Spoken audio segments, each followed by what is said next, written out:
everybody, it's your girl Lillie Mae and MBG. And you know, we are the Motivational Brown Girls. So camp out for a few minutes. We are here with our guest, Mike J. We're gonna get started in a little bit. We just want to make sure everybody is prepared to rock and roll. So just camp out with us for a little bit. What? Do what? Oh. Hey, Julian. I don't know, because I seem far. You far. You're close.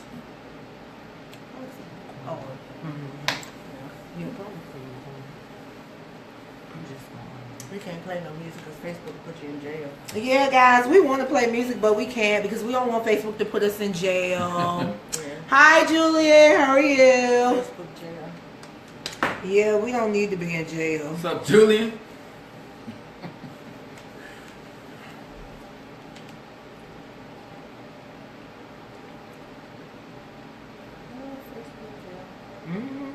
We ain't been in Facebook jail. Put you in for like playing what?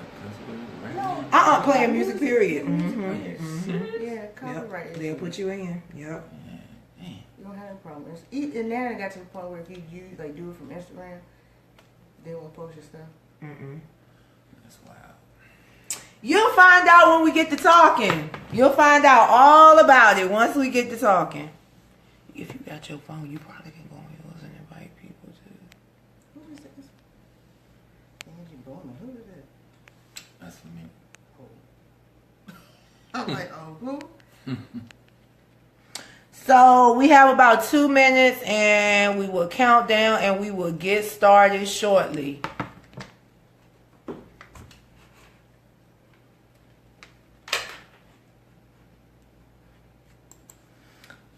We want to play music, but of course we can't play music because if we play music, y'all won't be able to see us live anytime soon. So that's just how it works. No fun. Facebook just do too much sometimes, but it's all good.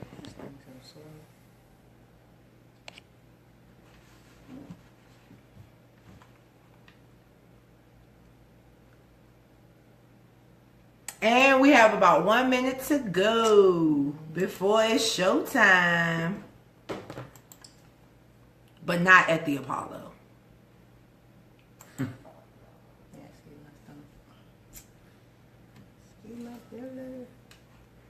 You'll take more angry too, huh? I just ate so.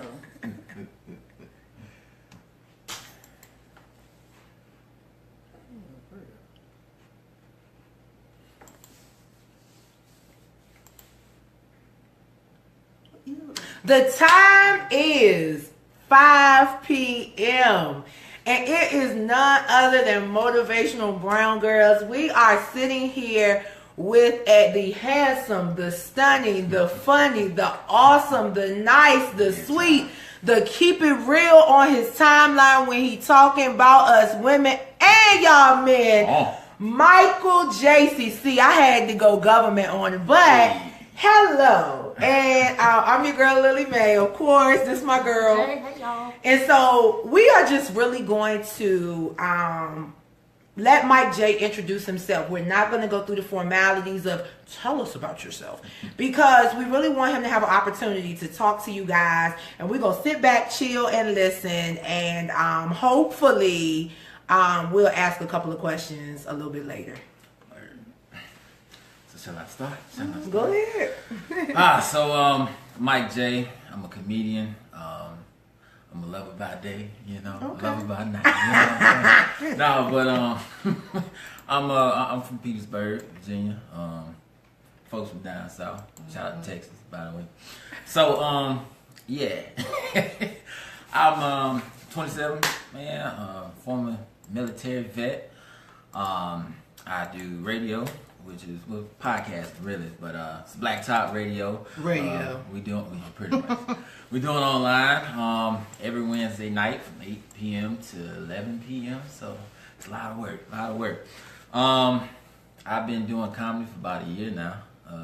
I've been hosting events for maybe about four years now, and I just decided to take that leap and hop on stage last year. Actually, today is the anniversary of my first stand-up comedy. Wow, we are honored. Thank you for this I'm too dark to honor. blush, y'all. Go ahead. All right. So crazy. Okay. But man, you know, I'm just having fun with comedy, and you know, it's really opened up more doors. Also, a part of a movement called Holiday Smiles, which is giving back to families during the holiday season. Okay. To you know, I come from a city where there's a lot of single parents, there's a lot of single moms, a lot of single fathers too. So I really wanted to get with a movement that could help out, really give back to help those in the time of need, whether it's holiday season, back to school drives, things like that. So shout out to Holiday Smiles and Miss Tiffany Wilson, by the way. But yeah, that's pretty much the gist of me. So Okay. So I guess now you told us a little bit about yourself.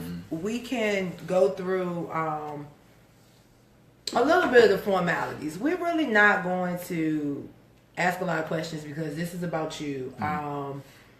When you said that you had a story that you wanted to tell, we want to provide you with a platform to do just that. Right. We will put our humor in there. We will expand upon the things that you state, and we'll talk. We'll talk about that from our expertise and give any. We're trying to make it relative to what people are going through. And if we know of somebody that's dealing with something similar, we can work through that too. So it's your platform. I personally would like to know how you got into the comedy, but I'm pretty sure your story leads you into that. Okay. So flow with it. Like I said, I've been hosting events since like 2013.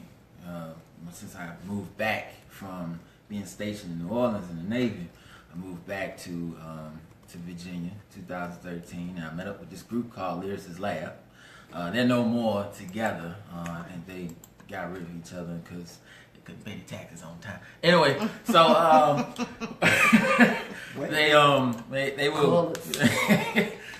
were trying to pull a Trump. You know what I'm saying? But yeah.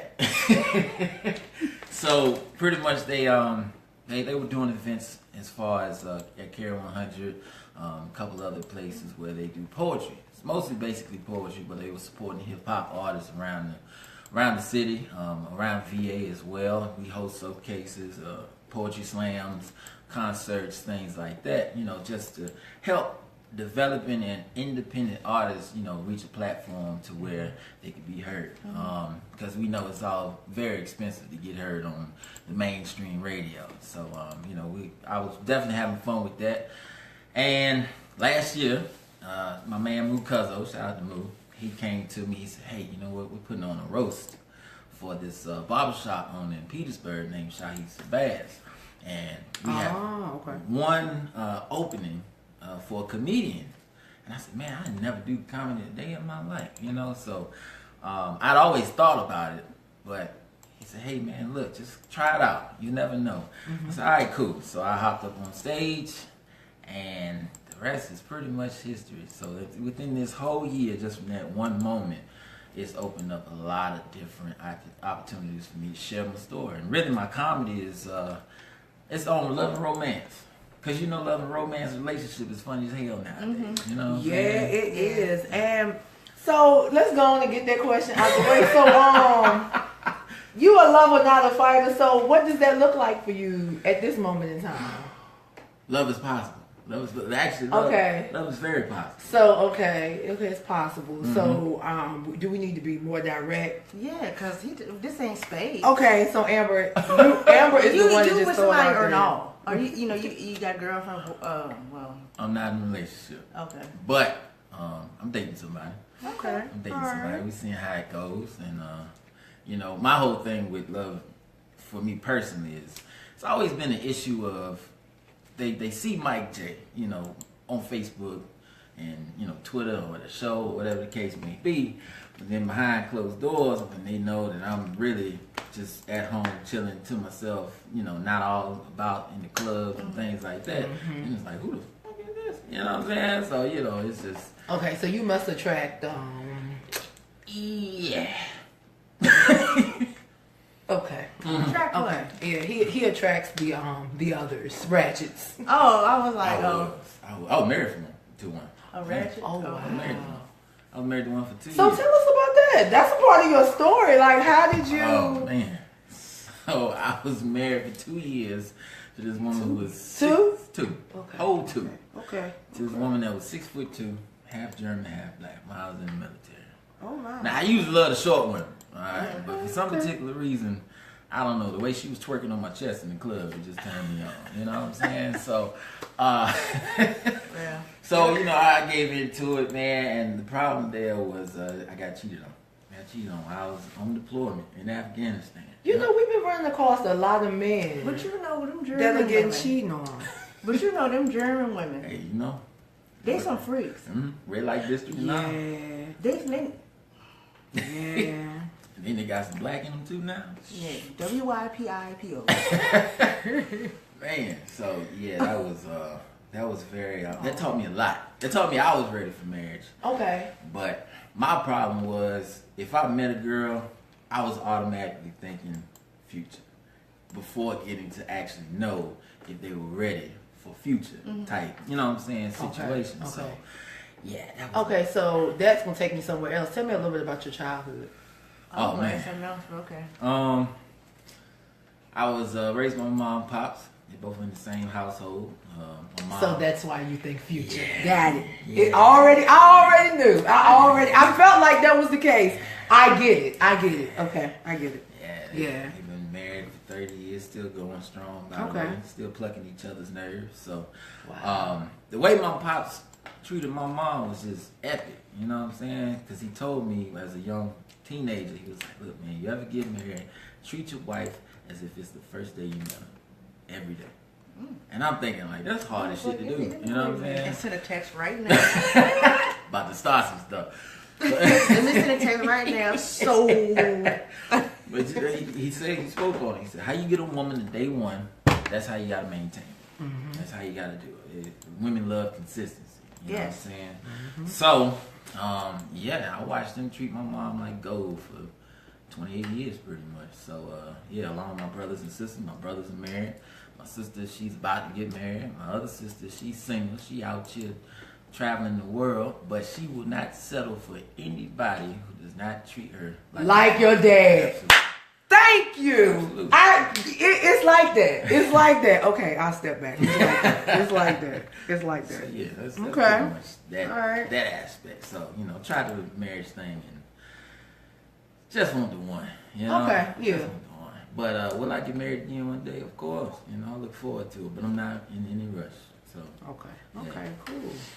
So, who is Mike J on the stage? Who is that Mike J? he's the witty guy. You know, he's the guy that takes comedy and intellect and romance and love and just blend it all together. You know, and it's mostly personal story. Okay. Now, before I got into comedy, I used to love Lavelle Crawford. And, I watched Kevin Hart as he, you know, started the glow up, as we say. You know, Mike Epps, he's okay. Dave Chappelle, one of the greats. You know, I studied their material before I hit the stage just to see if I could determine a lane for me. I didn't want to go up there and speak about being in the hood, and I was barely in the hood. You know what I'm saying? Or ghetto stories, and I'm barely have a ghetto story. You know what I'm saying? So I said, you know, what am I passionate about? And love and romance. And I always post on social media about Trill 101. That's the hashtag I write about. And that's about mental notes for me, just providing them to the audience about love, romance, things like, you know, I'm a life coach in my mind, you know. Okay. Hey. Make it do what it do. Claiming in the name of Jesus. Oh, you better name it and claim it. All right, all right. But in a nutshell, it's just on stage you're gonna hear stories about me and romance and what I think about dating nowadays, and it's real interesting. So it's funny though. It's funny, and I don't even try to be funny. It's just me speaking my mind, and it just so happens to be funny. So you gotta catch a live show anytime, man. Y'all follow me, and I'll let y'all know. Let y'all know where y'all can come and scout me out. What's your zodiac sign? I think I've been told I'm a Cancer, but that sounds so bad, you know. Are you? I think When's so. your birthday? June 28th. Yeah. Is that a good thing or bad thing? Yeah, because the way how you describe love and romance, that's a true Cancer. Okay. That's interesting. My cousin is a Cancer, and one of my close male friends is a Cancer, and you guys are very romantic. Yes. Absolutely. Yeah. Absolutely. So you got a double whammy because you got it in your soul and in your zodiac. Yeah, I'm not a zodiac person, but I do believe that you got it. You really got it. But see, let me ask y'all a question, because I've been told one time in my DMs that after me posting so much about love and romance in these, morning posts that I do before I go to work, this woman said, you put a lot of pressure on women who would want to approach you. And I'm like, why? Because I speak about love and romance a lot? She's like, yeah, because, most women want to get out here and have fun, and then some women, and maybe y'all can tell this true or not, but it's like some women love a project, and it seems like you got it all together. And I said nothing. I just kind of read it and just kind of went out my DMs. Well, is that true? Like, yeah, it's very true. And the reason I know it's true is because I have relatives who enjoy projects. Every situation that they've been in, and I say situation because has been a project. Sometimes you will find people that all their lives have watched their parents with projects. So they end up needing projects. You also have individuals who like to gloat in other people's misery. By that I mean they need to be around people who are struggling to feel good about themselves because they fucked up on their side. I definitely believe it's very true. The other thing is, I will say this, and if you're out there, you're not ready for whatever he's offering. The reality is this: if a woman sees that you have it together and she's saying that that's discouraging women, then that's ready. not who you want. Yeah, I'm just saying. That makes sense. She on the low totem pole. She wanna as Gyrlz love their hood nigga. That's what she wants. Somebody to trap and all that stuff. But you, because Hey, sometimes you the hood is good. You ratchet too. But anyway, Of course. if you well put together and a woman is threatened by that, one, she's not together herself, and two, that's challenging her to get herself together. Makes sense. Okay. I guess in that sense it makes a lot of sense, and it really makes sense because my problems have always been, just me thinking and acting and treating the situation as if it's love and romance, and then their mindset may be just, I'm not gonna put my all into it. I just want to smash. Yeah, pretty much. I can't tell you how many times I get messages in my DMs like, I know you got plenty of hoes. And I said, well, why are you worried about that one? Two. No. I'm sentimental. I catch feelings. I can't have no hoes out there. I can't, man. You old. You so old fashioned. I love it though. I love it. It's so interesting because I don't meet, and Amber knows, I don't meet many people, especially not males, that I feel like, okay, yeah, we grew up in the same home. It's interesting. It's interesting. So, all right, this is one of those funny questions. Room, desk, or car? Which one would you clean first? Which one would you clean first? Oh man, it's gotta be my room. Okay. All right. I gotta be comfortable in there. I can't be sleeping in there like I don't know, like some killers under the bed or something like that. Killers, sleep okay. in peace. So I can deal with the car being a little junky. Okay. My desk at work is horrible, filled with much paperwork, but it's not my fault. It's their fault. But yeah. Gotta be the room. The sheets gotta be clean, baby. You know what I'm saying? Okay. That's it. Okay. So Amber, any question for Mike J? She look like she got some good ones. Yeah, I think so. I think she probably got some good stuff going on. If you could ask the president any question, what would it be? How did you get away with not paying your taxes? That's what I want to know. He white. That's a good point. Yeah. Okay. And he's wealthy. Because I'm not going to just say he white, because you got trailer park trash who get them letters in the mail. But he wealthy. True. And his wife was given to him by Vladimir Putin. I talk about that another time. I threw that out there. We'll talk about that later. I was like, wait a minute, where did you get that from? But okay. Oh, man. Okay, CNN. I see. Just what I need you to do is Google pictures of Melania beside Putin. Google pictures of Melania beside Putin when Trump is sitting in another row. You know she speaks that language. That's true. Yeah. Dang. So why wouldn't I be loyal to the man that put me on with the baddest bitch? Absolutely. Absolutely. You gotta show the pimp some love. You know what I'm saying? Yeah. That's I mean, shout out to Malignant for, you know, getting on that way. That's what's up. So Mike, what are your motivations? What are your motivations? First one is give back. Okay. I'm very You do. Service. Yeah. I love kids, man. Even though I don't have none. So Wow. yeah, man. My eggs on preserved. So you know. Your eggs. Yeah. I'm so done. Because they told me in science you Alright, so look, yeah. This is gonna be y'all, this interview. That's all I can say. This interview though. So this interview.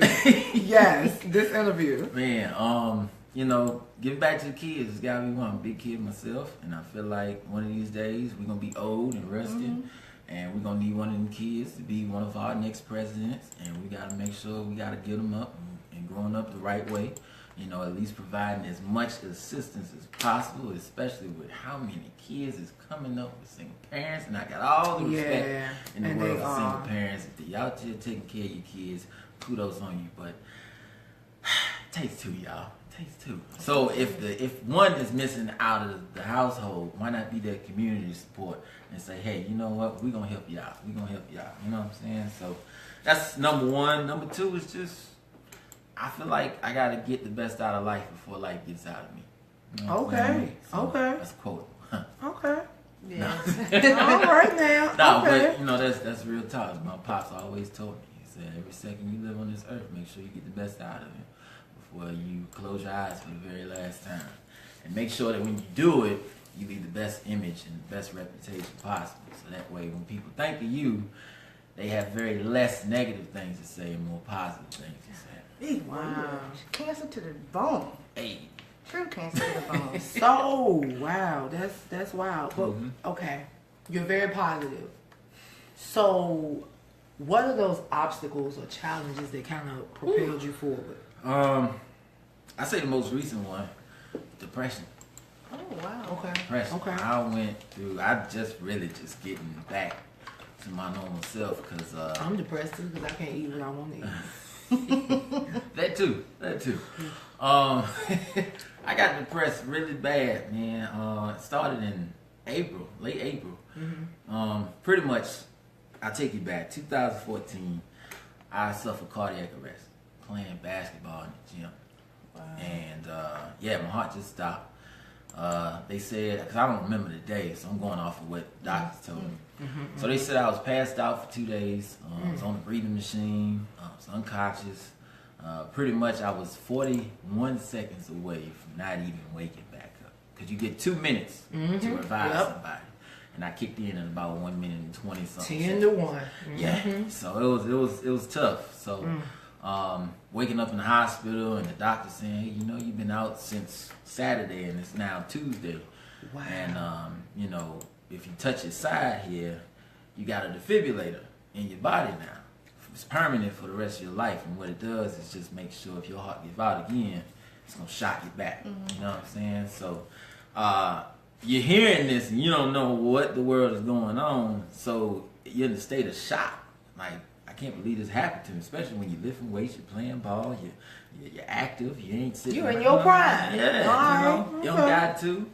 So, you know, that kind of just really kind of got the depression ball started with me because I'm so confused about me actually being out here and being acting and taking care of myself, and then this happens, as if I was unhealthy. You know what I'm saying? So that kind of just really weighed on me for a little bit, and then man, so much. I had a friend who turned on me, who was letting me, at least a place to live. And then they come to find out, they didn't even tell me they had a whole month's rent not even paid before they added me to the list. Even ended up kicking me out, evicted me out on the streets. And I got evicted out on the streets after getting out of the hospital for pneumonia last year. Yeah, man, it was tough. So I had pneumonia for a whole year, and I had to get back to work. And then you're making $8.38 as a nurse. That was horrible. And then all those medical bills that's coming from this, stocking ups and out stuff, you can barely enjoy your money like that because you still getting, trying to eliminate those bills. So this year, just everything, I guess, finally just came down on me. You try to be so strong and figure that, okay, I'm going to just keep living it and, try to keep moving, but that's not really the way it's supposed to be. And I found that out the hard way because I wasn't opening my mouth and going to mom, pops, or any friend, or letting them know, hey, right now I'm homeless. I'm living out of a car. I'm sleeping at night inside of a car, and summer weather and spring weather and all that. It's tough. So I just kicked out of it because I finally got it together to where I need to talk. I need to talk to somebody. I need to open my mouth about it. Because the misconception about black men in this community is when we go through something like that, we're scared to say something about it. Well, you've been conditioned not to. True. Because the stereotype against us is we're not supposed to show any feelings. That's we're supposed to be just stale face. That's why y'all killers. Exactly. Yeah. But I mean, predators. Assassins. You know what I'm saying? But you're not terrorists, though. That's it. Okay. That's it. But I mean, it's hit more of us than I ever thought. You know what I'm saying? So I'm reaching out to different people who contacted me once I put it on Facebook. I said, hey man, I just experienced something for the very first time. I just experienced depression. Like my mom, she was about to go into surgery for 10 hours of surgery because her body's fighting her. Then I'm out in these streets down here sleeping out of a car, you know what I'm saying? And then all my paycheck money is going pretty much towards the medical bills. Then, you got to deal with this. So you got to make sure you're eating, you're nervous because it's hot, you're sweating, you're dehydrating and all this stuff. And it's just like, man, then I was dating somebody and fell in love. And then like during that whole situation, it was so frustrating to me. Some of that frustration came out towards that, and that made me go into it even more. So it took me opening my mouth to really get out of depression, and me saying, you know what, I can't be that guy that sits here and just feels like this is okay, like this ain't cool. You know what I'm saying? So me just letting somebody know about it got me to where I am today, and today I feel pretty good. I feel really good, actually. Wow. Yeah. Wow, that's deep. That's deep. Wow. Wow. So, what would your advice be to another young man that may be going through the same thing? Because I'm sure somebody going through it. I'm sure. In fact, my buddy, who's a best friend of mine, his name's DJ Montana, and he posted a status on Facebook just yesterday. He was like, what other male follower or Facebook friend that I have has gone through or is going through depression? And when I saw the amount of people who liked the status or who commented, hey me, whether they were black or white, and it's amazing. And from that point I said, that's step one to hopefully get back or get better than your situation. It's just releasing that by talking to somebody who's got that positive frame of mind to say, hey, you know what, I know it seems bad for you right now, but keep moving, just keep going. Right. So I say that's the most important thing. Wow. Okay. So what's next? What's coming up for Mike J? What's your 5-year plan? Oh man, I'm really loving comedy. I hope I get to travel more with it. That's my goal. I can't be stagnant here in VA. There's more people to make laugh. So Definitely want to try. Shout out Brian Hood. You got a comedian for the next First Fridays whenever. Because what's going on? Like, I try to rep my hometown. They're doing First Fridays at this club called Body Curves. And so they do First Friday. They have comedians. And they believe in supporting, upcoming artists, underground artists. Right. And so, definitely. Yeah, I would love to. Definitely put that out there. And I'm pretty sure what I'm gonna do is I'll share it to his wall, and I know he's real good about getting it with people. So, so I mean, so you're on the stage. Like, I always wonder how y'all did that. I mean, I can go off the cuff if I gotta give a speech, but that's about the topic. But I mean, you just try to make people laugh. Like, how does that work? I mean, I don't get it. Like, it's interesting because it's two ways to do it. Okay. You can do it off the top of the dome. Some people like write a whole sketch to their comedy. Wow. I don't think I reached that level yet, but for me, it's mostly just going off of memory. Okay. You know, things that I've seen and experienced, personal situations without getting too personal. That's the way I kind of attack it, and it's cool because every comedian has a certain lane. And so me, again, bringing up love and romance, it's like, okay, well, you know what? Let me think back to this relationship and what went wrong, and I'll just go ahead and put it into a little punchline and say it to the fans. And so far, so good. It's working for me. But I don't want to get stagnant in that one lane. Because there's more to me than just love and romance. There's a life story. There's this. There's, everything I explained to you. So that's one of the things that really got me through depression too is comedy.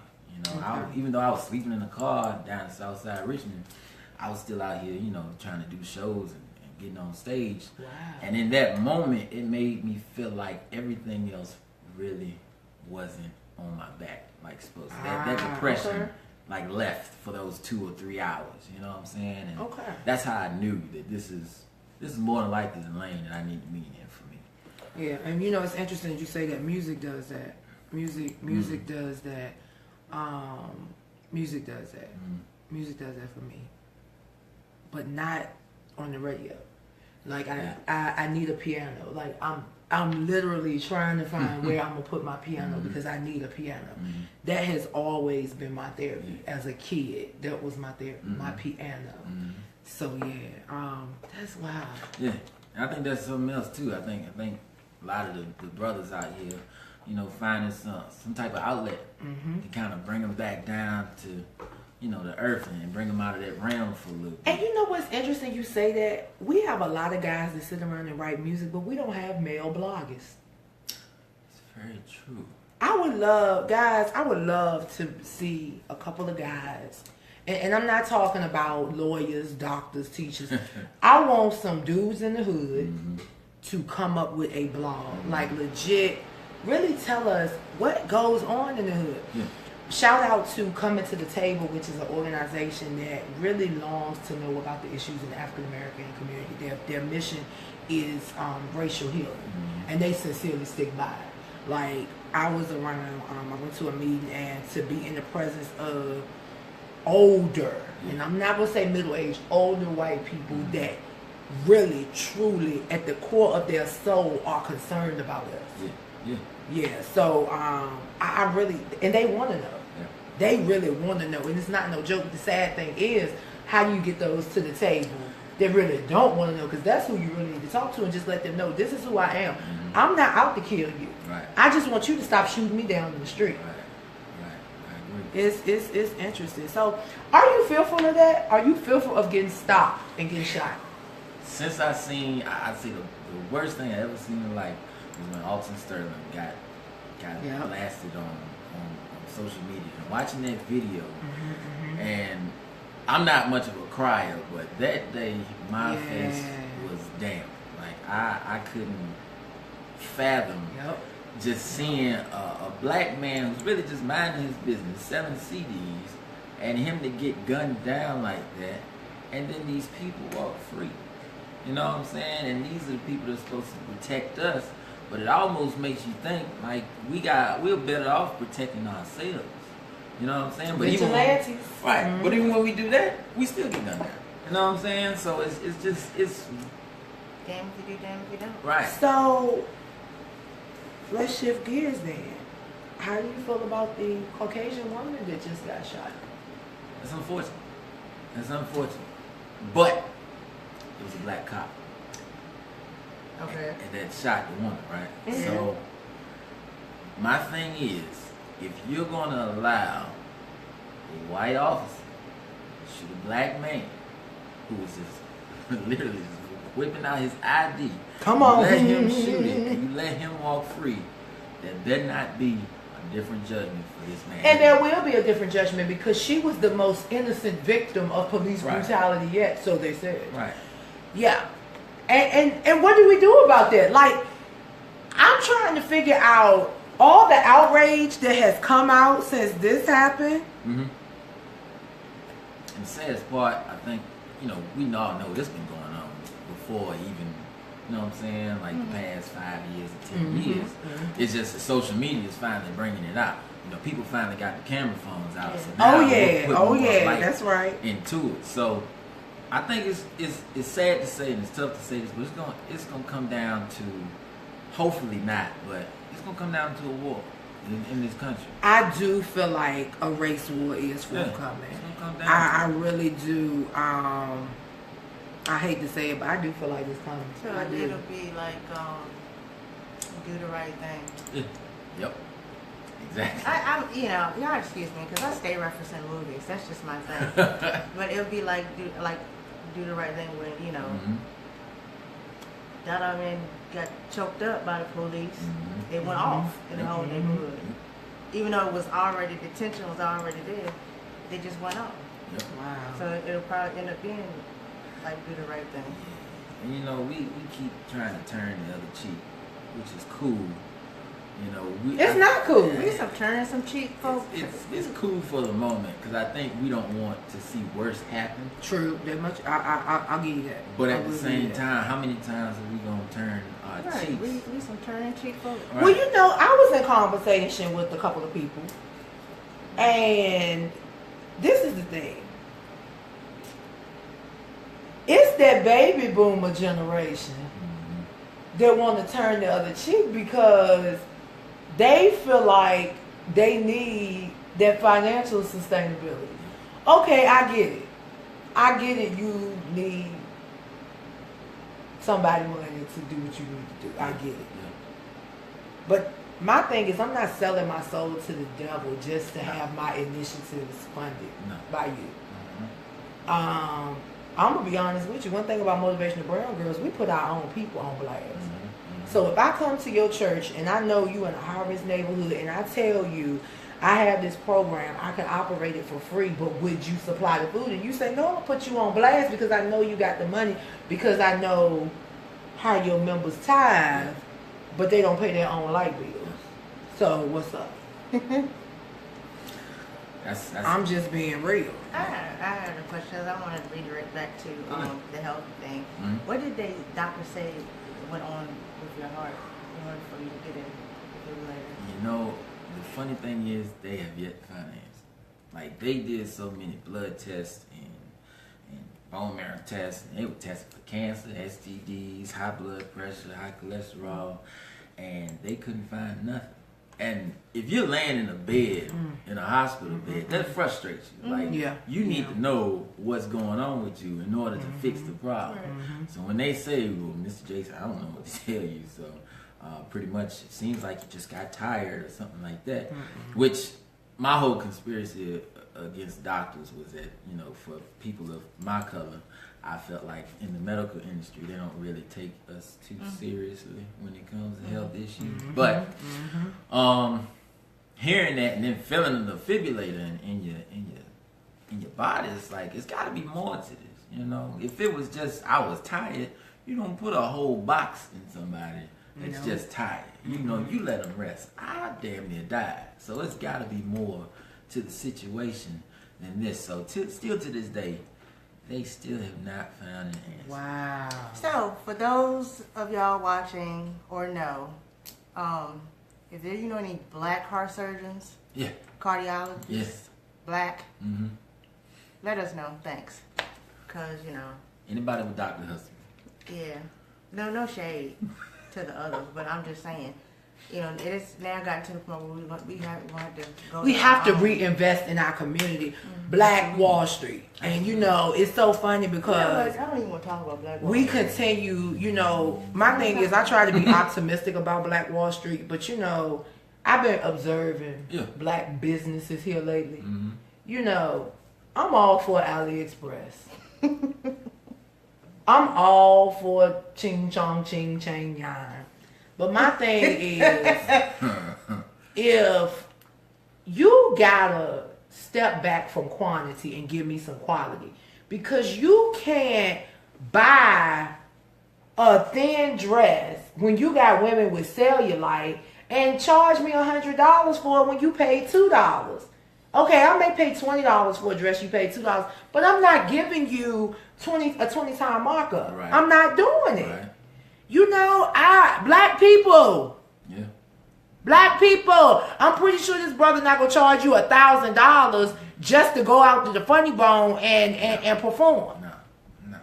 And he coming with quality. Mm-hmm. You know, I need y'all to wake up. And even on the flip side of it, they'll charge you arm and 35 legs.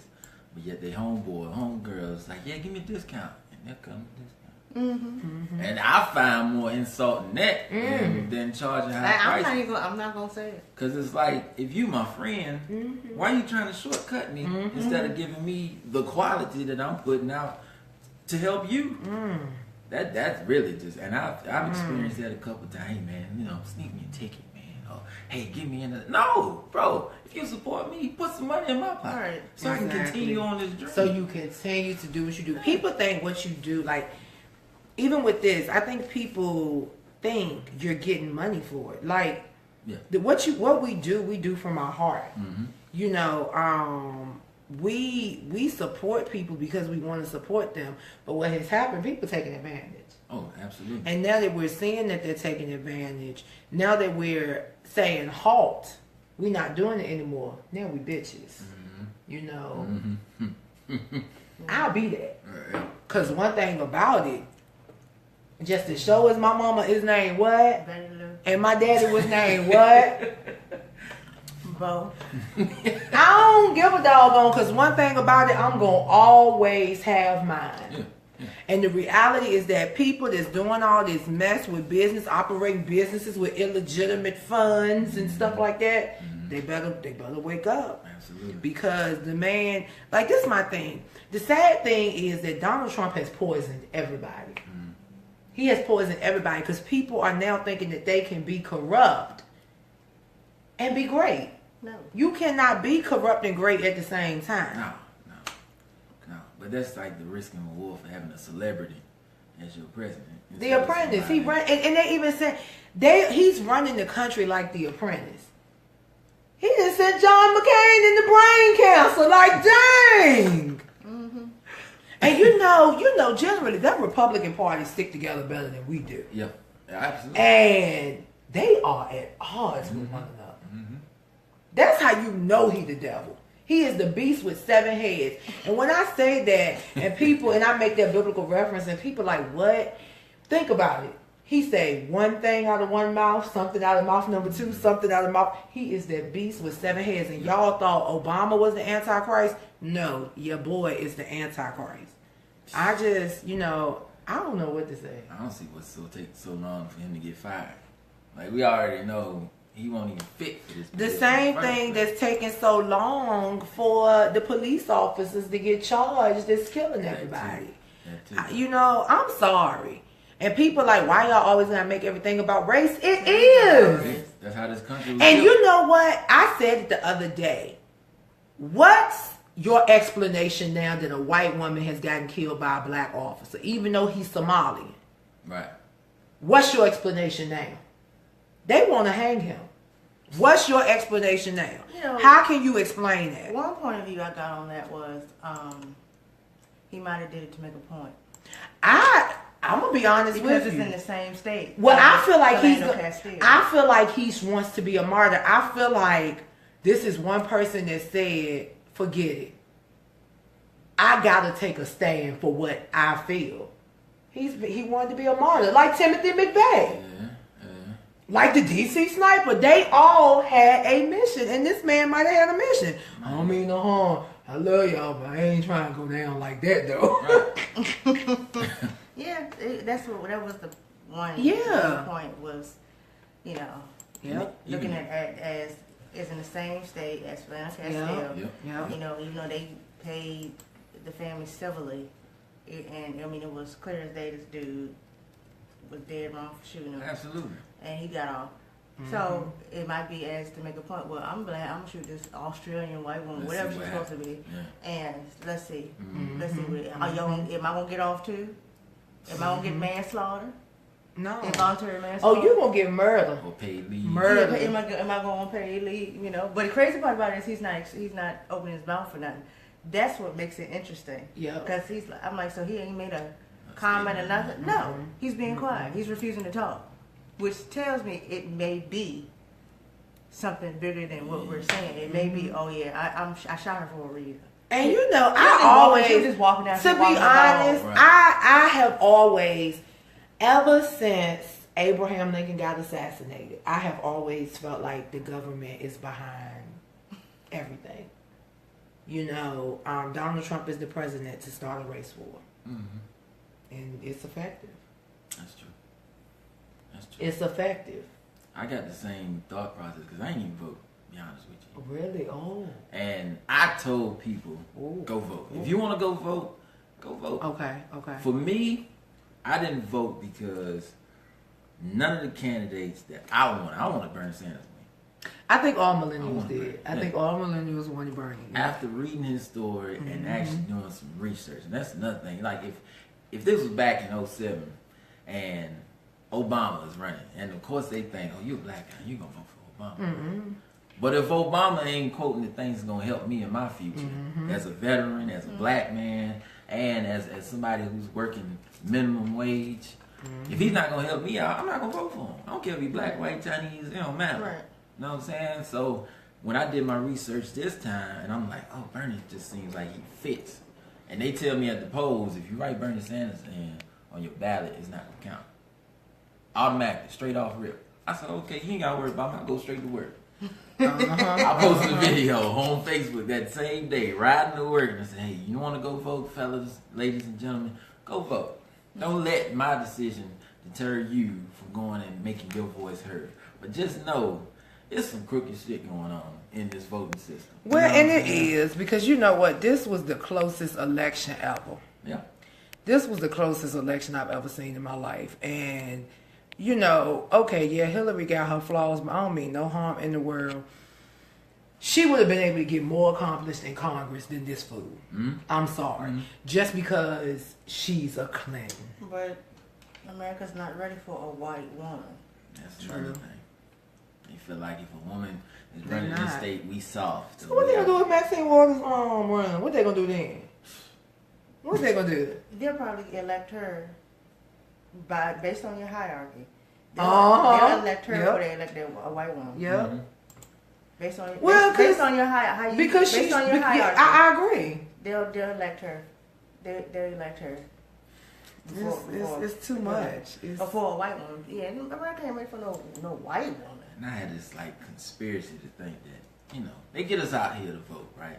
We already paying taxes. Why do we need the rest? One, that's a big question for me. If I'm already paying the government, I was born here in these states, why do I need to sign another piece of paper to be eligible to vote? Okay. You know what I'm saying? Like, even if you're a criminal, and granted, criminals, alright, they did what they did. Some of them, you know what I'm saying, deserve the harshest punishment in the world. But at the end of the day, the money they're still making is going towards the government. So let me ask you this, though. They deserve the harshest punishment in the world. What's the difference between them and us? Right. We just didn't get caught. That's it. I'm really, like... Even the government. Coming, you know... They didn't get caught either. Being associated with the criminal justice system, having relatives in the system,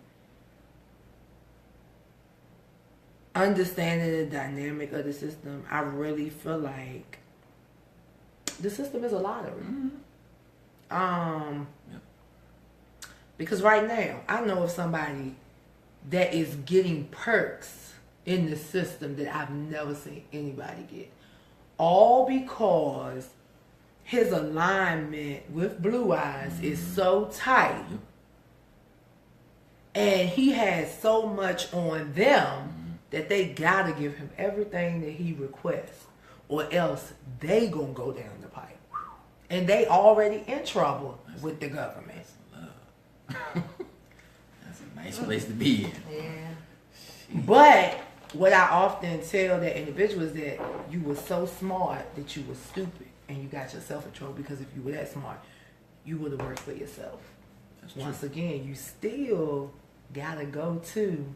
Even though you holding his balls in your hand, you still have to address this individual to, you know, and those are the conversations, guys. We are not anti-white. No. Okay? No. Not at all. But the reality is that we have to be pro-black. We have to support African Americans. We have to embrace African Americans. We have to really put our hands on each other, because we are dying. We are dying. Yep. You see the governor, once he'll give them 30 days off their sentence if they sterilize themselves. What kind of bull is that? We're gonna look, because I'm getting depressed. We're gonna change. So let's change, because we said we was going to address this thing. We got Mike J here, and again, thank you so much for reaching out and allowing us to use our platform for your message, your story, your greatness. Well, we're going to go ahead and jump and talk about, after we talk about this, I ain't going to talk about it no more. We're going to talk about my favorite artist, Robert Kelly. Lord, y'all, yes, we're going to talk about him. So let's talk about this allegations of a... Let me get my vanilla wafers while we talk about this. Y'all want some vanilla wafers? Let me get a cupcake. Oh, you want a cupcake? I'll take a cupcake. Hey, you got to show the camera the cupcake. Yeah, shout out to cupcake. Shout out to Custom Candy, Double Y. Was it Double Y or Triple Y? Double Y, I think it is. Double Y. And y'all, excuse the cupcakes. I was working too fast. Being selfish. No, I was working too fast, and I chose the wrong thingamajigger. Thank you. So, yeah. See that? Shout out to Custom Candy. Oh, wow, okay. Alright. Okay. They can make you some Mike J cupcakes. They can make you some Mike J cupcakes or cake pops. All that good stuff.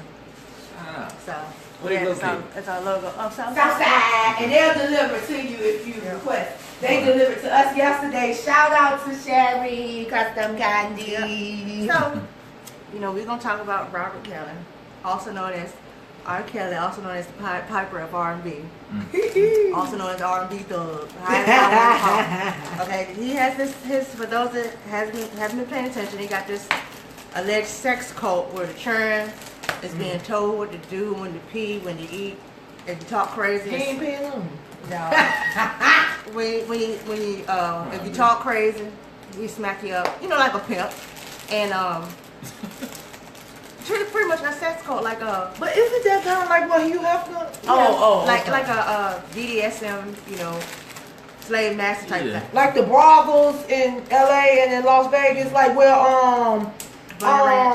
but what's his name? Where Odin was, ain't there like that? Yeah. But that's okay. Yeah, so supposedly R. Kelly got all this going on, and and he getting them early, like we didn't know that's his MO. And you're just doing whatever to him and have videos, and he's doing this in 2 or 3 states. Cause I haven't got. Well, I read one article in 2 states. Somebody else told me it was 3 states. So he's doing this between supposedly Florida, Atlanta, and Chicago. Mind you, he's coming to VA, Virginia Beach, the 28th. Setting up shop. 28th. The 28th About to have of this month. Lawful. I'll be there because I got a show in 29. I love you, R. Kelly. So, mind you, he's doing this in 3 different states, and he's still on tour. So how is he able to check? Girl, he might have some proud Piper. Yeah. So how is he able to? And then this one man running a sex cult, but and that's how they centralized it. They just said sex cult, but Hugh Hefner has Playboy bunnies, Right. and that's cool. And praise be to God. Lil Duval, who I think is so hilarious, comedian Lil Duval said it best on Twitter.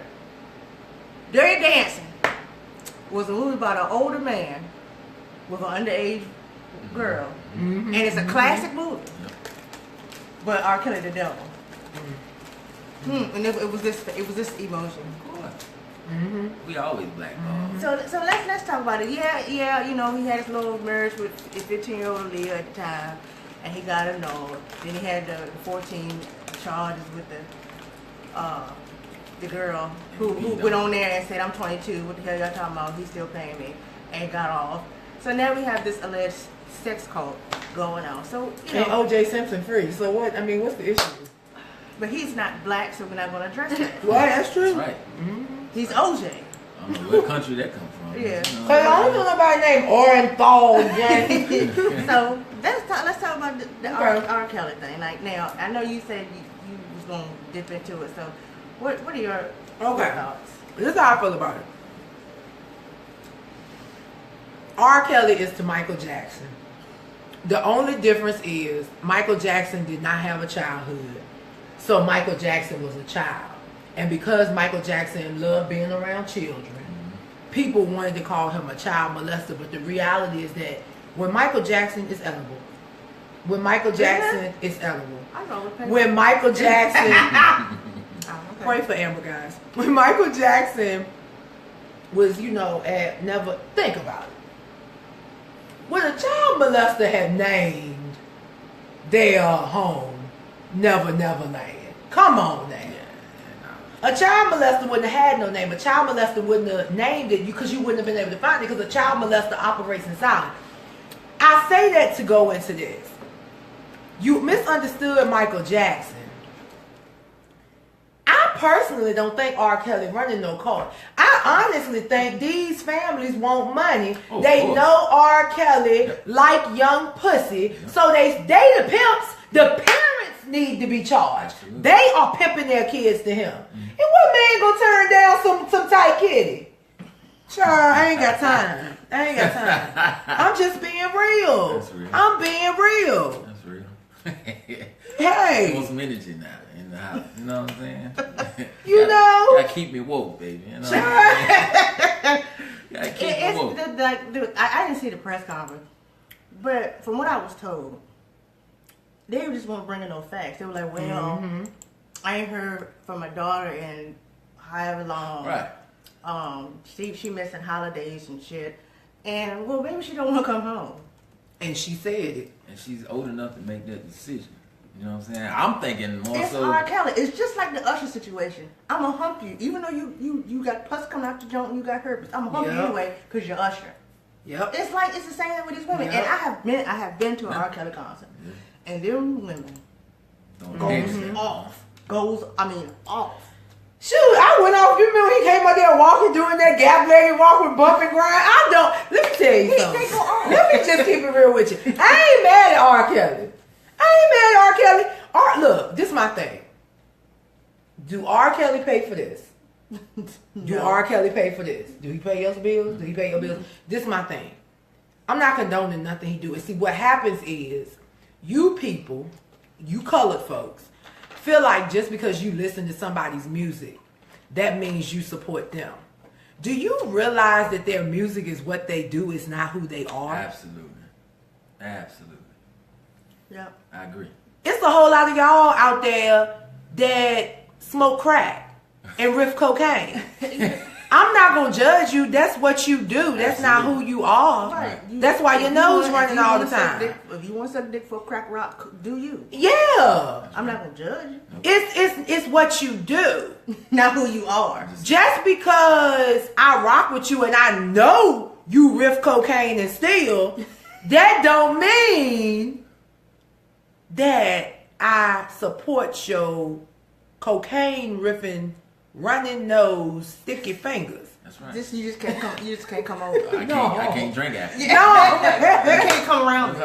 No. You can hang out in public, but you just can't come to the crib. That's right. What are your thoughts on Aura? I agree. There's nothing different from what Hugh Hefner was doing. I think just because he's a black man, the media blows. Why does this up. color keep coming up? What is wrong with you people? I'm just saying, like it's clear as day. Like many have shown that this life is nothing new to us. You left and all of them. You know what I'm saying? But here comes R. Kelly. It's always I'm you already got. If you don't eat it, that's good. You already got one.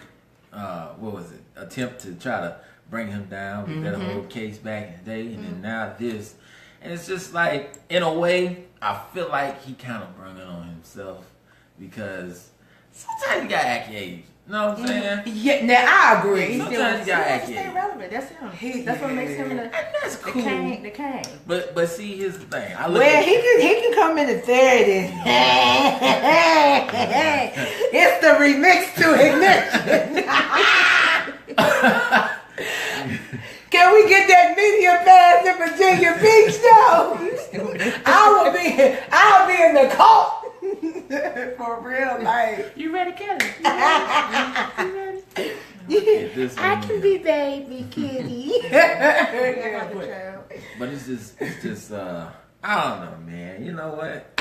At the end of the day, I got better things to worry about. But in the sense of R. Kelly, for his sake, I watch cats that came up through his era, and to see R. Kelly still out here with snapbacks and bright colored shirts and He's doing a little bit too much. and you know, dressing like he's 21 instead of acting like he's aged, which is probably 51. Yeah. Then it's like, in a sense, you're gonna get this type of backlash because I guarantee your parent or anybody is gonna say, "Well, you sure out here acting like a kid. Yeah. You sure you ain't dating no kid?" But once again, I go back to Michael Jackson. That's true.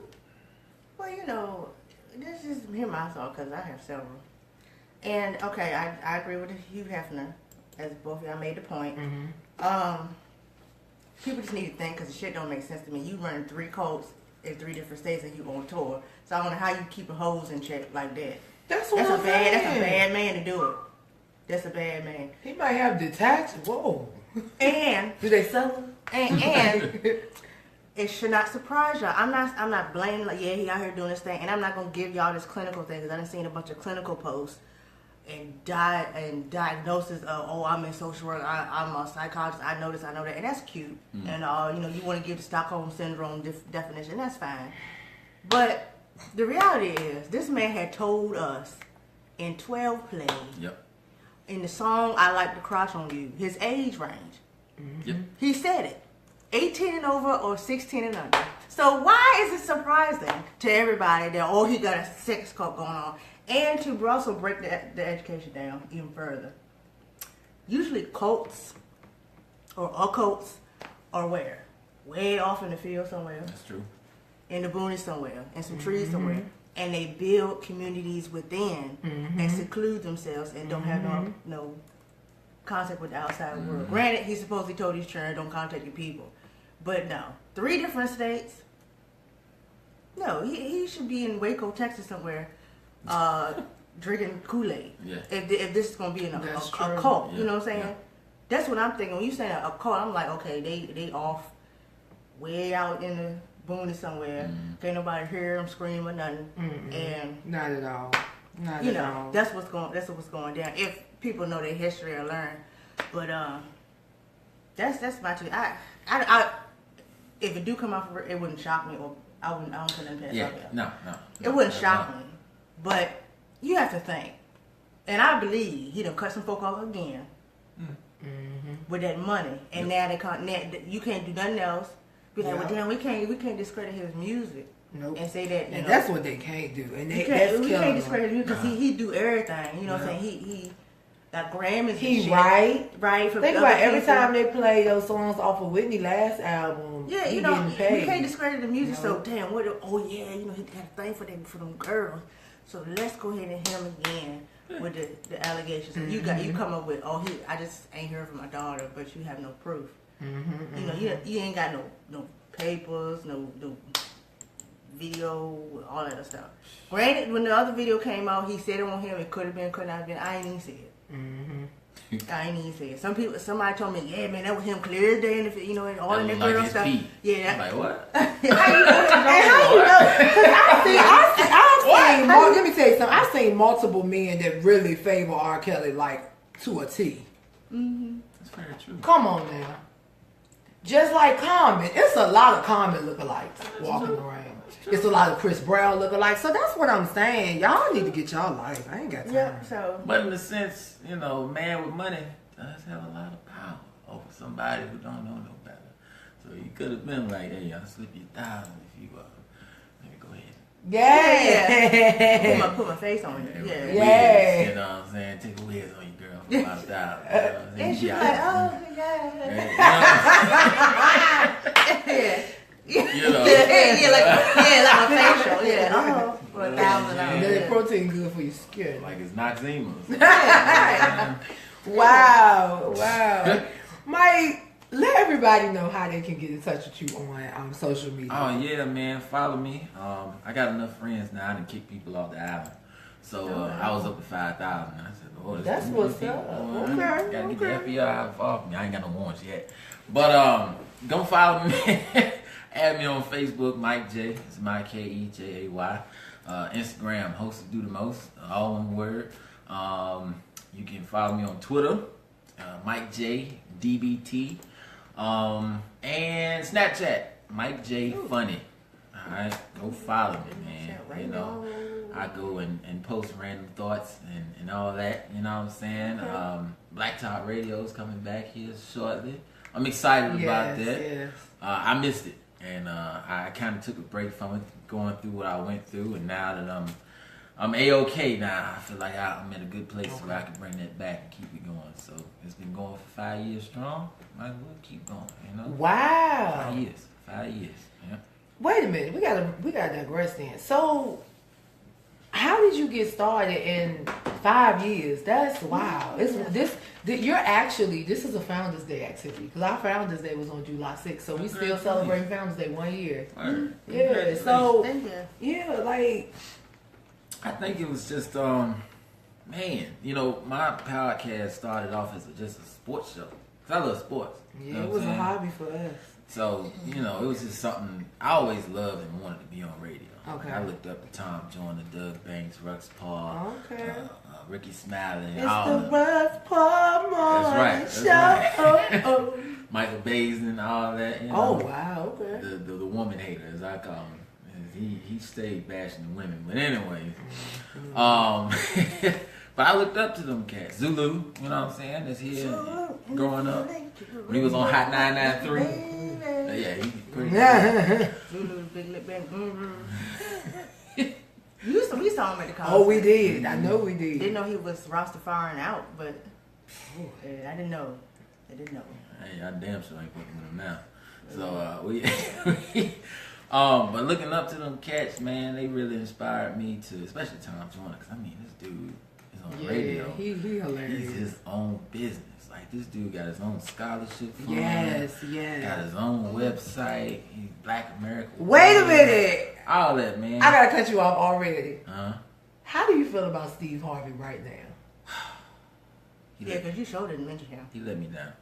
Okay, I thought so. Anyway, let's go back and talk about Tom Joyner. I knew it. I just needed to hear it. He let me down. I needed that confirmation. Big time. Hallelujah. Because how you going to let him speak for us? And I say that in the sense to where he ain't growing up in what we have to experience every day. Yeah, he said it on radio. Right. So why not pick you or me or anybody else to go up to Trump and say, this is what I'm going through on a day-to-day basis. As a black person, as a person living in such and such, whatever the case may be. Oh, yeah, they ain't gonna let me do it. Yeah, no. But I don't know. I probably could be like, isn't that what you like to do? I want to do it to you too. Grab. It's just, yeah. So, he dropped the ball big time. But, looking up to them cats, man, they really inspired me since age 6 to really go into radio. So, Okay. You know, I always kept the dream alive. And in 2012, when I got out, I got me a little job coming out of the Navy. And I said, you know, I got some money. I'm gonna go ahead and invest, make this dream happen. So Why did you get out of the Navy? Like, they wouldn't let me because they had this something called like you know when the recession was going on, right? Yeah, so the Navy went through a recession too, and they kicked a lot of either you if you was brand new or you've been in for a long time, they kick you out. okay. And they give you a nice little check though, you know what I'm saying? Nice little severance pay, but they say, all right, you can't re-enlist because we need to save money. And really, you know, that time was the war too, so we spent so much money on war.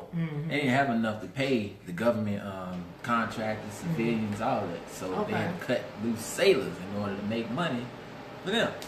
So. Yeah, they were doing that in our Coast Guard, trying to push the guys that have been like 20s. They're like, hey, y'all really want to retire? Yep. You know, give it a little nudge. Some of them been there for ages. Yeah. I was like, damn. Just put on, you know. You know, they had walkers in the Navy. So, you know what I'm saying? Got a You hover know, around. I found out what skr means. You know that when you hear skr, in the music, the track, I realized What is it? From TV. See, ain't that something? I was watching The Therapist, right? And I was looking at, what's the guy named Freddie G or some rapper in the West Coast. So he was, so he made a reference of how he felt like he was in the kitchen cooking up stuff, and then he said skr. I was like, oh, that's the sound of the joint hitting the pot. I'm like, oh, okay. I thought it was a car.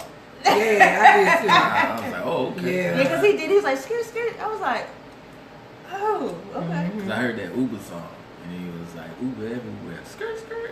And I was like, oh, okay, that must be the tires on the ground. I ain't know it was a bike. Hey, Jasmine. Shout out. Hope you're doing well. Definitely, Jay if Fancy. we were on the call, if we were on the live calling, you definitely have to call in and holler at us. Well, let me see one here I can ask. I want a cupcake. We'll get another Real one. bad. Who are the 3 greatest living musicians? Oh, yes. In my opinion, all time. They want all time on the question, but You want all time or right now? Hey. oh, do both then. Okay. Do both. All time, and this may surprise y'all, Ice Brothers, #1. All time? Between the sheets. Hallelujah. Yes, hallelujah. For all time. Okay. Because, I mean, there's a lot of cats out here sampling their music. Okay. That's how you know you made an impact. So, Ice Brothers, #1. Gotta say Marvin Gaye. Okay. Gotta say Marvin Gaye. And the man who revolutionized rap and hip hop, 'cause I'm a hip hop fan, it's gotta be James Brown. Okay. All time. That's my list. Okay. I love All it. time. So okay, right now. Right now. Ooh-wee. Right now. #1. It's gotta be Kendrick. It's gotta be Kendrick. Hey. Gotta be K. Kendrick. Dot. That brother is a special talent. You know what I'm saying? He's street and intellectual as hell. I don't think we've seen something like this as Nas. You know what I'm saying? Okay. 2, I still have to say Jay-Z. He's keeping up with the time. Okay. You know what I'm saying? So, I ain't and no big fan. I don't rock it. you don't rock with it. What? You got to pull over in the HOV lane. Come on now. I can't ride the dick. Spank. I can't do it. All right. That's fair. I'll let you pass. I tried. I just. Okay. #3 is Jay-Z. his brother who y'all probably may know him, but his name is Big Crit. He's out Oh of yes. Mississippi. Okay. Yes. I am Yes. a huge Yeah, Big my Crit crooked fan. letter. crooked Because I grew letter. up on Texas music. You know what I'm saying? This is my family from, so we listen to a lot of chops. Yeah. You know, a lot of Slim Thug, Paul Wall, Mike Jones, UGK. Yeah, you which can I'm- tell me nothing with Paul Walker. What? Sure. That man is The assassin. big boss of the South. Oh, Yes. That's right. So, Okay. you know, hearing them Okay. guys, Scarface too, you know, that whole rap a lot movement. So Big Crit, he's #3. He's gonna be soon #1. I feel it. That brother is, he Yeah, does I've spoken heard- word and rap. Yeah, I've He's heard dope. of stuff. Okay, wow. Wow. Jasmine says she's heard that you. I'm sorry, Jasmine. I like Jay-Z jazz. I do. I just. I mean, She don't know nothing about music, child. It's not that I don't know music. I live, breathe, sleep, smoke music, but I'm not a bandwagoner, and he just doesn't give me that oomph. Like, I just don't. Anyway. That's fair. It's what, like, Jay-Z. Is it his arrogance? Oh. And I think that's more or less what it is. I don't do too well with people like that. Yeah. Like, I hate Kobe. You know, I do. People used to say, well, what's the difference between Kobe and LeBron? There's a big fucking difference. Yeah. I agree. You know, yeah, I don't do arrogance, so, and I need you to understand, I'm not saying I don't like his music or I don't like his business, because once again, that's what he does. I don't like his arrogance. I am a firm believer that you can be great and be humble. Yeah. You know, I have relatives who are out there. Yeah. You know, my little cousin right now has decided that he knows he can't go back to the NFL, so he's going to do Christian rap music. Mm-hmm. He humbled himself, accepted, your neck got snapped. You're not going to play football in the NFL anymore. So, yeah, I've always been like that. Mm-hmm. Yeah, that's why, like, I am a fan of a lot of older artists, because a lot of them, the only reason they still with us is because they humble themselves. Like, Aretha Franklin is great. Yeah. I'm sorry. Absolutely. Aretha Franklin is great. Yeah. One of the greatest singers of all time. I just, you know, Patty, Dion, they are still with us for a reason. The people that we grew up on are dead. Mm-hmm. Because they just couldn't handle it. It wasn't that they couldn't humble themselves. They just needed that little twerk. Speaking of back in the day, Unsung Switch comes on tonight. There was a plug right there. I'm with Jay-Z, man. I say I kind of grew up on him since Reasonable Doubt, and just I don't know. I kind of he would have been number one, but this last album kind of dropped him a little bit, because I felt like, if you're going to say songs about enlightening the black community and how we should save money and all this, but then you hit us with a $2,000 concert ticket. Yeah. Now, yeah. Like, and see, I think, too, that's another thing. He on LeVar Ball time. Ain't that his name? I'm going to tell you something, like... You got to be big balling, baby, to get them tickets. I fell in love with Avery Sunshine. Like... Yes. I've fallen in love with her. I think that she doesn't get enough credit. Yeah, I mean, when you can take me from church to love, and from praising God to turn up, absolutely. I would. This is the concert I need. Avery Sunshine, Fantasia, Patti LaBelle, and Aretha Franklin. Essence Festival. Like, but no, I need them. But I want them not in a huge venue. Like, I would love them in a intimate setting. And somehow it's going to happen. I don't know. It's going to have to. I think for all of them to come together, Brian Hood, I think for all of them to come together, because I know you can make it happen, it's going to have to be for a cause, and not these causes that y'all have and throwing on everything that y'all have just to get money, and you ain't donating nothing to nobody with that cause. You ain't got the family and nobody else there getting the money for the cause. You just throwing the cause on it to get money. But I will not throw shade. So, yeah.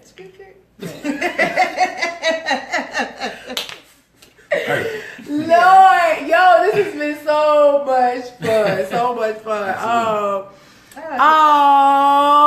Jasmine, yeah, we love you to pieces, man. You got to get better. I got another question. I'm trying to read off. What's the best advice you received? Oh, man. Best advice I received. The best advice you received. It's something my pops got like 1,000 lectures. I swear that nigga should write a book or something. But the greatest thing he taught me was that you are the director of your own show. Hey. And just because you have an audience doesn't mean you have to cater to the audience. The audience appreciates your show. So in other words, don't feel like you have to lose yourself to please others when you are being yourself, and when you're being yourself, you're gonna attract the right type of attention that fits you. So yeah. So what you saying? That is a wise man. So what you saying is? He's a wise Hold on, man. let me finish. I feel like he should be in China somewhere. Writing some proverbs. Yeah, just sitting there and you come in and be like, oh, wise teacher. I really feel like you related to Nelson Mandela or some shit. Okay, all right, hold on. So hold on. So what you saying is that I shouldn't feel compelled to address my platform in the way that you feel I should. Absolutely. Oh, okay. Absolutely. Stick to what you know, and you're not gonna please everybody. Right. You know what I'm saying? Okay. So people can say what they want to say. Everybody has a right to opinion, but as long as you just stand on the course of I disagree with that. I don't think everybody had it. I don't think everybody had the right to their opinion when they open their mouth and their opinion affects you. True. I'm sorry because yes, now that's one thing. Like I agree. Yes, you can have an opinion, but your opinion, I don't need your opinion to make me feel like I'm doing something wrong because your shit stink. That's very. I'm just saying. I get what you're saying. I was gonna say, girl, I don't have a job because of my opinion, but all right. You gonna be fine. Yeah, That's because people scared. I don't have a job because my opinion was speaking truth, and that's why I don't have a job. Yeah, a lot of jobs don't like that. They want you to shut up and work for some particular reason. I just feel like who cares about them? I'm at a point. I'm just at a point where I love myself enough to not really care. Yeah. What Absolutely. people think about me, what people think about MBG, who are not doing anything to sustain MBG, and I'm not talking about financial. Yeah. We have about 2 to 5 staunch supporters. Our biggest supporter is in Michigan. Our biggest supporter is a Caucasian male who is gay. He ain't even brown. Ain't that something? Yeah, But he's a minority. because he's good. You feel what I'm saying? Yeah. And he brings us to different lights that we often may not see because we are brown. And he helps us by helping us see how it affects him as a gay white man. And that's helpful. But everybody can't do that. And our biggest critics are African American women. African American women are our biggest critics because we support African American men a lot of times single fathers because we understand how the child support system works. We understand how angry black women are. Yeah. You know what, Mike? And this is off the cuff. What are your views on interracial dating? He was married, but okay. Well, she was still a nigga. So, I get a whole that. nigga out there. But I feel like, in a sense, and I think I spoke on this the other day. It was an article or something. No, it was Dr. Umar Johnson who was on the TV, and he said out his mouth to Roland Martin. He said,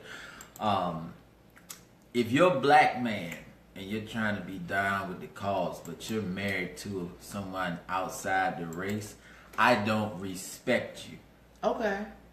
And it made me upset to where I feel like this. Like, at the end of the day, you're a man. I have nothing to do with what goes on in your bedroom, what goes on in your love life. If you out here and you black and you helping the situation for us, and you don't lose sight of where you came from or what's going on because you black, aka you ain't living that OJ lifestyle, then we good. You know what I'm saying? But what does that have to do with who you love? Who am I to sit here and say what's wrong for you to love a white woman? Because who's to say she may understand where you coming from. Now she may not have that first person eye view of what you go through. Ally. Right. but she may have known Yeah, that. and you know, and I'm gonna tell you, and that coming to the table organization really helped me. And with I that. noticed that I've seen allies with white women who have interracial children. Yep. Yep. Not all, but some of them. Yeah. Especially if you got kids, like Some of them. Not all. Now I know I've known Caucasian white woman, however you can call it, come off slick, and she got interracial children. So of course I chuck that up too. Oh, you just like black dick. that's real. Some of them, Yeah, it's you a lot like of you them. like that black dick. Yeah, That's what it is. and that's But don't want to take the responsibility of, Yeah. that's totally different. me. That be right. I never even got. I grew up in Petersburg, and Petersburg is mostly black. So all I saw was black women. I didn't meet a white woman that was my age until I got in the military. Wow. And that was around 18, 19 years old. And I'm seeing brothers who look like me date women who look like that and be totally fine. And I'm thinking like, wow, that's foreign to me. Like, all I know is black woman. My mama black, but she half white. But I mean, even in that sense, she still categorizes herself as black. I feel like you walk past a police officer, he grab a gun, you black. You know what I'm saying? So me seeing that interracial mix when I got at that age, I was at a point where I was mature enough to say, love is love. You know what I'm saying? Like, you can't fade who you love and who you attracted to. Okay. But all I ask is, don't forget who you are. And Yeah, don't let right. her forget who she is. In Because the some of these process. women, That's right. That's they date a right. black man and feel like, oh, they got all the rights in the world to say the N-word, and talk all reckless, and Well, act you black know and all what? this Well, stuff. and I'm gonna tell you, the teenagers do too. Oh, absolutely. I'm gonna tell you, these young white boys, they a pop nigga. What's Yep. up, my nigga? Yep. Like, Yep. yeah, Keep that like, shit what? raw. I be like, what? Keep it on the Whoa. song. But I will agree. We gotta, these young people gotta stop using it. Though. It's not a term of endearment. We gotta figure it out. We gotta figure out, how to work through that. Because the kids using it, and they using it as a term of endearment when it's not. Nope. Yeah. Oh my goodness. Do you Wow. have any questions for us? Yeah. Man. Don't be trying to put nobody on blast either. That's our thing. Nah, man, it's all love here at MBG. And first of all, I want to thank y'all because y'all reached out to me when I was doing the podcast. And, Yep. And I got that phone call, and I was like, oh, you know what? That's dope. I think one of the reasons why I had an all-female co-host and cast on the radio is because I feel like they don't give black women enough voice in podcast world and in radio world. You know what I'm saying? True. You look at Sway in the morning. You know what I'm saying? He's got a female co-host. I'm not gonna say nothing. You know what I'm saying? You look at the Breakfast Club and Angela Yee's way off in the corner. You know what I'm saying? So for me, it's like I want to just provide the platform. I'm gonna let And you women don't make speak. them conform because when they do, when the mainstream media world give black women a platform, Yep. they train them to say and do what they want them to say and do, and they do just that, and they don't want to support other African American females who are Absolutely. coming up through the ranks also because they are in self and their name has to be on everything. When the reality is, you're not doing this by yourself. Absolutely. Your funding is coming from SunTrust. Oh, my bad. I didn't mean to say that. She went in. But yeah, man, I just Look here, Leslie. Stop calling. I just appreciate this opportunity. I mean, it's really y'all show. Was it Tuesday? Oh yeah, Tuesday. Yeah. You did. That's right. You And, sure did. I heard the Tupac movie reference and what was it? R. Kelly, Speak My, and Mike Vick. Tupac movie reference. Uh-huh. Y'all said something about Tupac at the beginning, and then it was like a short little Tupac something, and then it was, I think you did say something about Tupac. I can't remember what it was. Child, and then y'all went in on Mike Vick and his little. Oh yeah, decision. yeah. Know what I'm With his saying? recanting twice ass. Yeah. Which that's the most stupid. He is thing. crazy. He got on the phone told me, so I was wrong, shouldn't have said it. Bitch, you shouldn't have opened his like you shouldn't open your mouth at all. And he don't realize he had to cut his hair because he just getting out of jail. Exactly. Going to jail. Colin Kaepernick ain't even stepped foot in a jail. His record probably clean as hell. Exactly. So because he light skinned. that took. You know what I'm saying? And he playing interracial discrimination for one of the prominent white man teams in the NFL, the 49ers. So of course he got it. You know what I'm saying? Like he ain't under the same light as Mike Vick. You know what I'm saying? So I had much respect for him before that. Yeah. Now I don't even want to. He's going around in that corner just like Jerry Rice. Jerry Rice came out slick too. And Ray Lewis. Yes. And Steve Harvey. Had to recant. All of them go on. All of them in the corner. All of them going to I don't know what to say. I'm really trying to think about Tupac reference that I did. Maybe I know it wasn't the movie. Yeah, I know it was Boys in the Hood reference. I know I did that. That's what it was. It was Furious Styles. Yeah. It was Furious Styles. I'm always quoting that movie. I'm always quoting that movie because it's true. Did y'all feel that movie did its justice to Tupac? I haven't seen it. I haven't. But go see Girls Trip. Yeah. Yes, y'all. We went to see Girls Trip and we was just sitting there pointing back and forth the whole time laughing. Yeah. I need to go see that too. The message in the movie is real. I could see it over and over. Can men go see that? I suggest y'all go see it.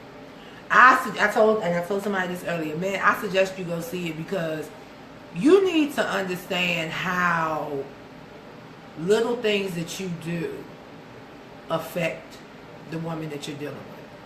You need to understand that you need to talk about what your needs are with your woman and not just hold it in, because if you don't consistently talk about it and work through it, you're going to act out and you might just bring back something that the birds, the bugs, and the snakes can't fight off. That's true. Yeah, that's true. Very good. I like flicking my hair. That's very, very good. I'm going to go check it out, man. I just had to ask that question. And then when you see it, you probably be like, oh man, I know a girl like that, or I know somebody, a cousin or something like that. Yeah, it's very good. It's like a a lot of people have used the reference of who was the movie with all guys? Hangover? Yeah, like a female version of Hangover. I wouldn't take it that I'd say more like The Best Man. Yeah, I wouldn't. Yeah. On that plane. Yeah. I mean, ain't nobody doing. You know what? It's a modern day Waiting to Exhale. Yeah. I would give it that. Right. Because think about it. Waiting to Exhale were middle-aged women. This is the new age middle-aged women. And then at the time, young professionals. Yes, that time frame. So Yep. it would be late 30s, early 40s. Yeah, okay. You know, young professionals, college, educated, and it was in a positive light. It wasn't nobody ratchet. You know, I mean, they was okay. They was out being ratchet, like your girls. Yeah. But it won't no loving him. You know. Yeah. Typical. They were intellectual. It wasn't just like they were like us. It wasn't a They movie turned up, but they were smart. You know, usually you'll see, oh, the girl acting real loud and all that other stuff. It won't none of that. Right. It won't none of that. That the angry black that you see in everyone. Like you gotta have that token black angry black woman in a movie. It wasn't like that. It was very relatable to us, cause. And you know, we can't tell the story, but Jada did her thing. Like Yeah, Jada did. Yeah, she did good. I think that's her real personality. By the too. way, I got to talk to Tiffany Haddish, the comedian that's in the movie. Yes. I talked to her 3 years ago. I interviewed her. I heard about her being out of foster care, and she. Let me tell you, now it makes sense. That part was really her. The part that she played was her. It was who she was. She has a story to tell you. I mean, good God.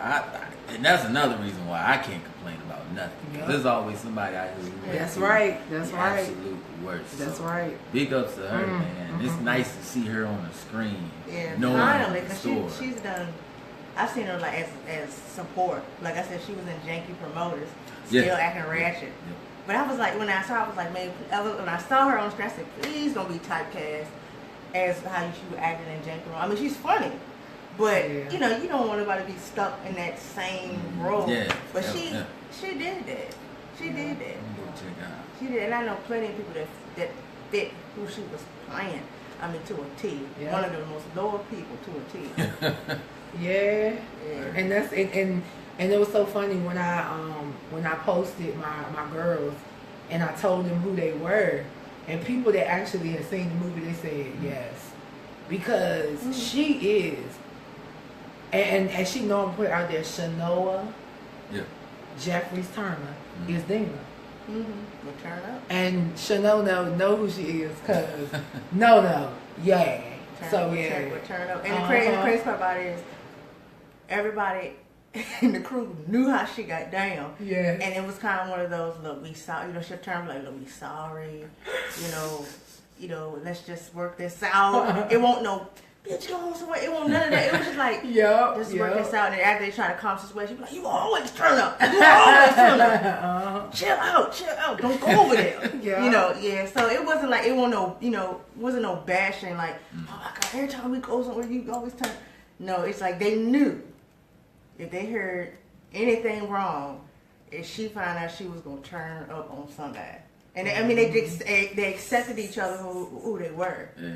And they didn't hold nothing. They didn't hold nothing from each other either. That's true. That was another part of it. They didn't, it was, if some bad news came out, I gotta tell you something. Let me show you this. That's how it's supposed to be. They did. And I thought that was real. Yeah, that was except for the one friend. And I think for me, that was the biggest part that hit home because I have a friend that's like that who lives in a fantasy world, who lives in this world where everything is perfect. And the reality is that it's not.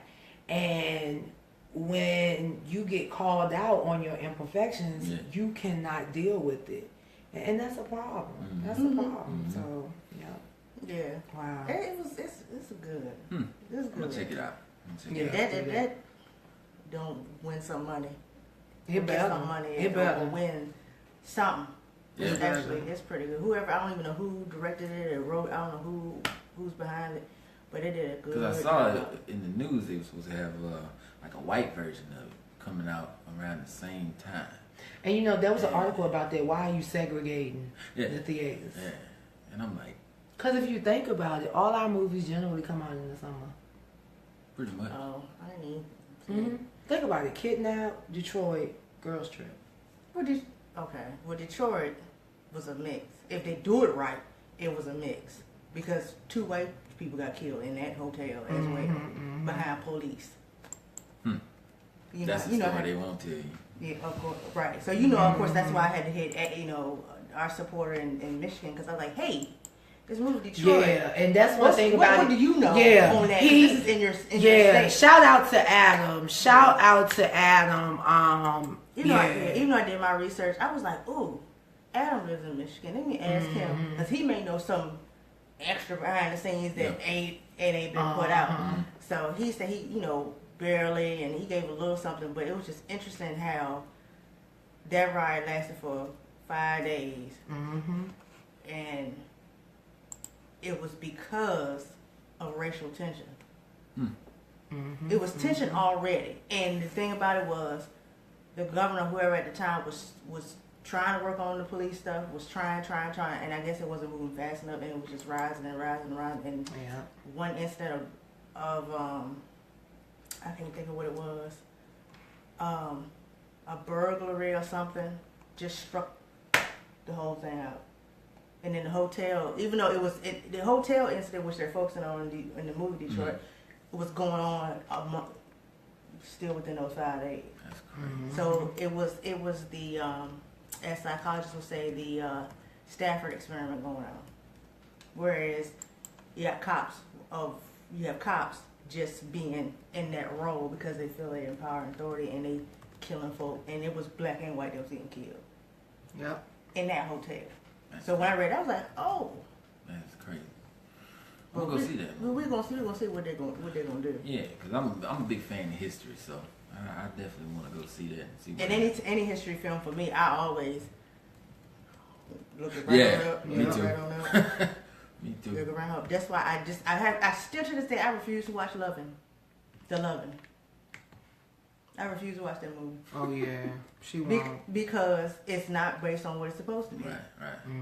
Take it back to the Racial Integrity Act, to the one drop rule. That's where it's coming from. That's exactly where it's coming from. But they ain't gonna touch. They gonna touch the old white man and the black woman. You can't get married. Let's go on and get this right and put this. No, your case is behind the Racial Integrity Act. Put that out there. What you done? And also, At a later date, we'll bring you a history lesson because I have an even greater respect now for Katherine Johnson. And Dorothy Vaughan. Dorothy Vaughan actually taught at the Moton School. Oh, okay. And my mom's best friend Gladys that just died taught at the Moton School. She trained them. Wow. So I'm definitely we'll talk about it when we talk about history and government and things like that. I'm definitely gonna reflect on my experience these past couple of weeks. Virginia has a lot of history. A lot of history. Yeah. Like, to be honest with you, when I really think about it, I feel like Katherine Johnson felt when she was in that, when she got switched to her new unit with that one white woman. After my experience in NASA last couple of weeks. So definitely want to talk about that. But y'all, this has been real. Once again, this is live from the Law for Motivational Brown Girls. Please remember, Sipping Tea with MBG will debut on Saturday at 12 noon. We will be live. We will be posting the calling information. Hopefully, we'll have Mike J back on the line with us. August 5th on Star Talk Radio 3. And we'll come back a little bit later. And we will make our announcement for this coming week. So we'll be back with you later. We might have with you tomorrow. I was like, what? Yeah. Please excuse her. And she does not smoke weed either. No. It's old. Child. But yeah. So once again, thank you, Mike, for coming on. Do you have any events coming up? August the 19th, we're going to be in Fredericksburg. That's a red carpet event. Supposed to be bringing the podcast over there to it's an annual dinner by a talent agency. Their name is DNR Talent Agency, and they've got a couple of clients that be on Fox. I don't know if y'all watch Gotham. But, I know people that watch Gotham. Yeah, they got some clients on there. They got, I think, one client on Empire, but he doesn't have a major role or anything like that. He's just on there from time to time. But you wanna support those supporting stars, because those are the individuals who gonna bust through the scenes. Absolutely. So it's supposed to be a lot going on there. So August 19th, catch me there. Laugh of the South comedy show, September 29th at Club 17 in Petersburg, Virginia. So. One of our comedians got in a really bad car accident, and he was damn near paralyzed, but he's actually recovering. So we're raising money to pay for his medical bills. So the proceeds that people pay in the door, which is only $5, you come on in and we donate that money straight to him. So he ain't gonna be rolling around with no bucket or nothing like that. Nah, he ain't gonna hit you with the 7-Eleven guy. You know what I'm saying? Hey, come here, shit. So you really not, because really we really are concerned about people attaching people's names and causes to programs and not giving them the money. Yeah, man. That's going on a lot. Yeah, so we definitely gonna make sure he gets all that. That's just due. You know what I'm saying? So that's September 29th. We're gonna start it off about 7. Get everybody warmed up. Shout out to DJ Cook. He's gonna be DJing, and then we'll get the comedy and laughs rolling around about 8. So again, that's Club 17 in Petersburg, and I got a little bit of special promotion going on with this T-shirt. Kimbo. Yes, this is my favorite slogan. This is Southern slang for family, kinfolk. That's right. So what this T-shirt is doing for me is spreading awareness to people who suffered the same situation I did with my heart. So technically, I'm not getting much of anything off of this shirt, which is fine with me. Most of the proceeds are going to the Richmond Heart Association.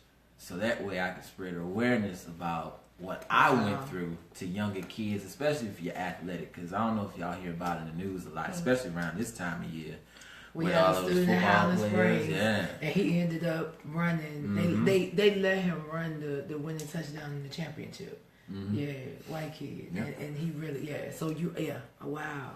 It happens when it happens. I just was fortunate to be, by statistics, out of all the cases that happens, only 95% of people don't make it, and I'm happy to be one of the 5. So I said my purpose from here on out is to spread awareness. We'll talk to kids, we'll talk to young athletes, and hey, take care of your body, get some rest, eat as much as possible. Don't feel like you have to do everything all in one day. Pace yourself, because I would hate for anybody else to have to live and end up with a damn DVD player in their body. You know what I'm saying? But I ain't mad though, because I get the best cell phone reception in the world. You know what I'm saying? But can you talk on the phone on this side, or you gotta put it on I this gotta side? put it on this side, Okay, and pump gas, you know. Anyway, but hit me up, man. They come in women and men's sizes, and they only $10. So you know. Wow. So, Okay. You might have to put that $5 on there. I got you, man. Cause the only thing, this ain't no cheap material. No, you know? not. Cause if you got them shirts off, Yeah, they never shrink. You They know. cater to your size. Okay. Okay. Go ahead on. Go ahead on. This is going on 3 hours. Go ahead. Do you support local designers? I do. Okay. I do. Do you ever inquire about the integrity of the merchandise? I do. Okay. I need to know facts. AliExpress is really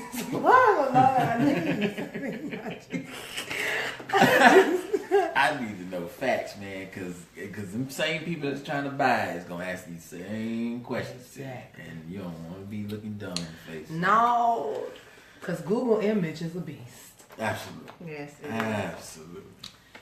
And Amber, it's so interesting. I was thinking about you when I was talking to some of my college friends last night, and a young lady said, I took her on a tour, like it's just a house, but looking at the shoes, she said, well, why don't you buy your shoes wholesale? You take out your size and sell the rest of them. You sell shoes anyway. So she went and started looking, pulling up the wholesaler sites. Mm-hmm. And I just saw so much stuff. And so she works for a friend. She works for a chain retailer. Mm-hmm. And she started to tell me about the people that come to them and buy their clearance clothes in bulk so that they can take it to their boutiques and sell it. I was like, wow, but we'll talk about those cheating business practices later. Y'all, it's been real. Yes. Live from the loft with comedian Mike J. We have had a ball with him. Thank you, Kim Durham and Nakia Brooks for sharing the video. Once again, I'm your girl, Lillie Mae. I'm Amber J. And remember, It's Mike J. Yeah! folk. Remember, MBG listens. And then we speak. Good night, everybody.